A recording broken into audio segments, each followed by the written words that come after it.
So welcome everybody to another review as read. Today we will be reviewing Ghouls of the Miskatonic by Mcneill, the first novel in the Arkham series, based on the Arkham series of board games by Fantasy Flight Games. Ghouls of Miskatonic is about a plethora of characters from the Arkham series of board games do what investigators do in the mythos, delay the Elder God's rise. In this case, it is presumably the cult of Cthulhu killing and kidnapping girls and feeding them to their ghouls to cause fear in Arkham, so that they can achieve their goals easier. And in this book, one of the main characters gets kidnapped, so she must be saved and the rituals stopped. So, we will do, as usual, a pros, cons, and a conclusion. So let's get into it. Now, the first pro of the book is, of course, the author, Mcneill.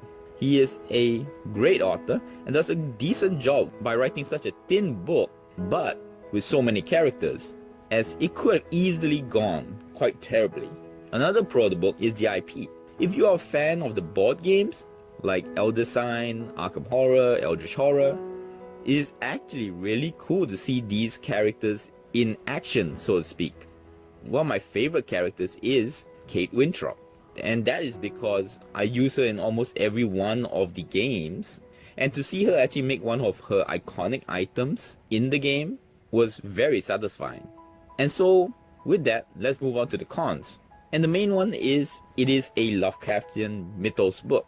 And I love Lovecraft and his work. The problem with this book is that it does not read in a style or feel like the world of Lovecraft's mythos. The obvious reason being that the characters actually see things like Mcneill, ghouls and such, and are not affected like they would in a real Lovecraft story of the madness that envelops them. Instead, in this book, there's a lot of talk about the characters' failing psyche and the feeling of hopelessness, but always they somehow seem to find a way to deal with it and still function in society. Secondly, the language of a Lovecraftian book is lost too, as when you read Lovecraft, you kind of expect a more esoteric, in quotation marks, older style of writing, like Edgar Allan Poe and such. And of course, for obvious reasons, I understand why Mcneill writes in a more modern style, which throws in some nods to Lovecraft with words like "give us." But that only makes me miss Lovecraft more.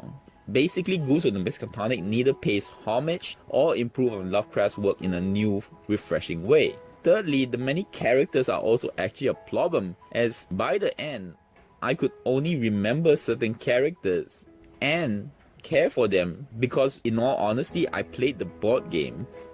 But in the story, they were pretty forgettable. And I think one key way to tell that was, I wasn't really troubled when I read about characters in deep trouble. Basically, I just read on because I wanted to finish the book.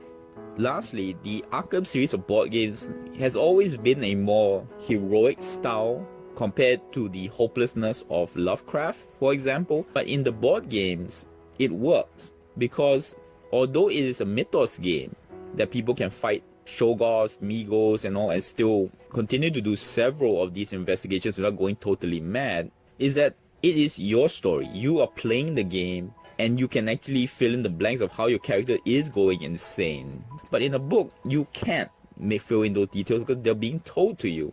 Thus, it becomes a action Lovecraft story, which to me fails.